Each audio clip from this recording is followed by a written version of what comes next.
അപ്പോഴേ നമ്മൾ ഇന്നുള്ളത് നമ്മുടെ ശ്രീകൃഷ്ണപുരം ഭാഗത്താണ് കേട്ടോ. അതായത് നമ്മുടെ ശ്രീകൃഷ്ണപുരം ടു മണ്ണാർക്കാട് പോകുന്ന മെയിൻ റോഡിൽ നമ്മുടെ SBI ജംഗ്ഷൻ ഉണ്ടല്ലോ. ഈ SBI ജംഗ്ഷന് നേരെ കടമ്പഴിപ്പുറം പോകുന്ന ബസ് റൂട്ടാണിത്. ഈ ബസ് റൂട്ടിൽ നമ്മുടെ AUP സ്കൂളാണ് ഈ കാണുന്നത് കേട്ടോ. അതായത് നമ്മുടെ കാഞ്ഞിരംപാറ AUP സ്കൂൾ ഗവൺമെൻറ് സ്കൂളാണ്. ഈ സ്കൂളിനോട് ചേർന്നിട്ട് ഈ കാണുന്ന ബസ് റൂട്ടിൽ നിന്ന് ജസ്റ്റ് ഒരു സെക്കൻഡ് പ്ലോട്ട്, അതായത് ഈ കാണുന്ന ഒരുപാട് വീടുകളുടെ ഇടയിലായിട്ട് ഈ കാണുന്ന കടയും കാര്യങ്ങളൊക്കെ ഉണ്ടല്ലേ, ഈ കടകളുടെയും കാര്യങ്ങളൊക്കെ ഇടയിലായിട്ട് ഈ കാണുന്ന റോഡിനോട് ചേർന്ന് നമ്മളൊന്ന് ഇറങ്ങിക്കഴിഞ്ഞാൽ ഈ ഒരു ബിൽഡിങ്ങിൻ്റെ തൊട്ട് പുറകിലായിട്ട് നമുക്ക് ഒരു 5 സെൻറ്റ് സ്ഥലം നമുക്ക് വിൽപ്പനയ്ക്കായിട്ട് വന്നിട്ടുണ്ട് കേട്ടോ. ശരിക്കും നമുക്ക് പടിഞ്ഞാറോട്ട് ഫേസ് ചെയ്തിട്ടാണ് ഈ റോഡ് വരുന്നത്. അതുപോലെ തന്നെ കണ്ടോ ഫുള്ള് വീടുകളുള്ള നല്ലൊരു ലൊക്കേഷനാണ്. ഫോറസ്റ്റിൻ്റെയോ മൃഗങ്ങളുടെയോ പ്രശ്നമോ കാര്യങ്ങളോ ഒന്നുമില്ല. ഫ്ലഡ് എഫക്റ്റഡ് ഏരിയ അല്ല. അതുപോലെ തന്നെ നമുക്ക് കിണറൊക്കെ കുഴിച്ചാൽ തന്നെ നല്ല ധാരാളം വെള്ളവും കാര്യങ്ങളും കിട്ടുന്ന ഒരു പ്രോപ്പർട്ടിയാണ്. അപ്പോൾ ഈ ഒരു ലാൻഡാണ് നമുക്ക് നിന്നുള്ള സെയിലിനായിട്ട് വന്നിരിക്കുന്നത് കേട്ടോ. പടിഞ്ഞാറോട്ടാണ് നമുക്ക് ഫേസ് ചെയ്ത് നല്ല കോൺക്രീറ്റ് റോഡും കാര്യങ്ങളൊക്കെ വരുന്ന ഒരു റോഡ് സൗകര്യങ്ങളൊക്കെ ഉണ്ട് കേട്ടോ. അതുപോലെ നേരെ ഫ്രണ്ടിൽ തന്നെ നമുക്ക് ഇലക്ട്രിക്കൽ പോസ്റ്റും കാര്യങ്ങളൊക്കെ വരുന്നുണ്ട്. അതായത് നമുക്ക് വീടോ കാര്യങ്ങളൊന്നും ചെയ്യുന്നുണ്ടെങ്കിൽ പോസ്റ്റോ കാര്യങ്ങളൊന്നും എക്സ്ട്രാ എടുക്കേണ്ട ആവശ്യമില്ല. എല്ലാ വണ്ടിക്കും വരാനുള്ള സൗകര്യം, ചെറുതും വലുതുമായിട്ടുള്ള എല്ലാ വാഹനവും വരാനുള്ള സൗകര്യങ്ങളുണ്ട്. ഏകദേശം ഒരു 10-15 മീറ്ററിൽ കൂടുതൽ നമുക്ക് നല്ലൊരു ഫ്രണ്ടേജ് ഉണ്ട്. അതുപോലെ തന്നെ ഈ സൈഡിലൊക്കെ ആണല്ലേ ഫുള്ളായിട്ട് നമുക്ക് കരിങ്കല്ല് വെച്ച് കെട്ടിയിട്ട്, അതായത് ഫൗണ്ടേഷനും കാര്യങ്ങളൊക്കെ ഫുള്ള് കെട്ടി കറക്റ്റായിട്ട് നമുക്ക് ലാൻഡ് ചെയ്ത് വെച്ചിരിക്കുന്ന ഒരു പ്രോപ്പർട്ടിയാണ് കേട്ടോ.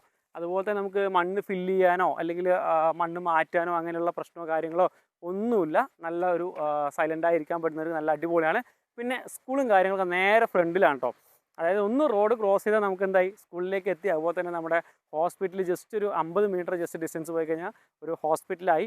ഇവിടുന്ന് ഒരു 500 മീറ്റർ അങ്ങോട്ട് മാറിക്കഴിഞ്ഞാൽ നമ്മുടെ SBI ജംഗ്ഷൻ, അതായത് ബാങ്കുകളും കാര്യങ്ങളും ഷോപ്പിംഗ് കോംപ്ലക്സും ബിൽഡിങ്ങും അതുപോലെ തന്നെ സൂപ്പർ മാർക്കറ്റ് തുടങ്ങിയിട്ടുള്ള ഹോസ്പിറ്റലൊക്കെ തുടങ്ങിയിട്ടുള്ള എല്ലാ സാധനങ്ങളും കിട്ടുന്ന ഒരു ഏരിയ ആയിട്ടോ.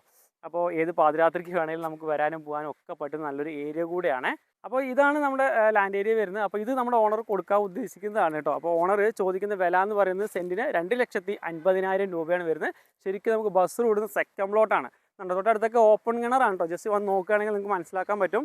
തൊട്ടടുത്തൊക്കെ ധാരാളം ഓപ്പൺ, അതായത് നല്ല വെള്ളം കിട്ടുന്ന കിണർ കാര്യങ്ങളാണ്. ബോർവെല്ലൊന്നും കുഴിക്കാതെ തന്നെ വെള്ളം കിട്ടും ഒരു ഏരിയ കൂടിയാണ് കേട്ടോ. അതിനകത്തേക്ക് കയറേണ്ട ആവശ്യമൊന്നുമില്ല ശരിക്കും.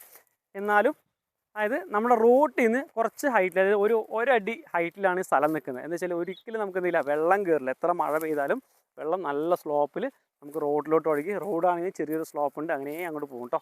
അപ്പോൾ ഇതൊക്കെയാണ് ഇതിൻ്റെ കാര്യങ്ങളായിട്ട് വരുന്നത്. ഇതായിരുന്നു കേട്ടോ. ചുറ്റിനും നമുക്ക് നല്ല കോമ്പൗണ്ടും കാര്യങ്ങളും 4 സൈഡിലും കോമ്പൗണ്ട് കാര്യങ്ങളുണ്ട് കേട്ടോ. പിന്നെ ഈ ഒരു സൈഡ് നമുക്കൊരു ബിൽഡിംഗ് ആണ്. അതിന് നേരെ ഫ്രണ്ടിൽ റോഡ് ആക്സ് ആണ്. അതിൻ്റെ തൊട്ട് മുമ്പിൽ നമ്മുടെ AUP സ്കൂളാണ്. അപ്പോൾ ഇതാണ് കാര്യങ്ങൾ വരുന്നത്. കൊടുക്കാൻ വേണ്ടി ഉദ്ദേശിക്കുന്നതാണ്. ഓണർ ചോദിക്കുന്ന വില എന്ന് പറയുന്നത് സെൻറ്റിന് 2,50,000 രൂപയാണ്. നിങ്ങൾക്ക് താല്പര്യമുള്ളവരാണെന്നുണ്ടെങ്കിൽ നമ്മളെ നമ്പർ താഴത്ത് കൊടുക്കുന്നുണ്ട്, കോൺടാക്ട് ചെയ്യുക. ബാക്കി കാര്യങ്ങളൊക്കെ നേരിട്ട് തന്നെ നമുക്ക് ഓണറുടെ അടുത്ത് സംസാരിക്കാം. ചെറിയ രീതിയിൽ നമുക്ക് വിലയൊക്കെ നെഗോഷിയേഷൻ ചെയ്ത് സംസാരിച്ച് നല്ലൊരു പ്രൈസിൽ നിന്ന് മേടിച്ചെടുക്കാം കേട്ടോ. അപ്പോൾ എന്തായാലും ബാക്കി കാര്യങ്ങൾ നേരിട്ട് സംസാരിക്കാം.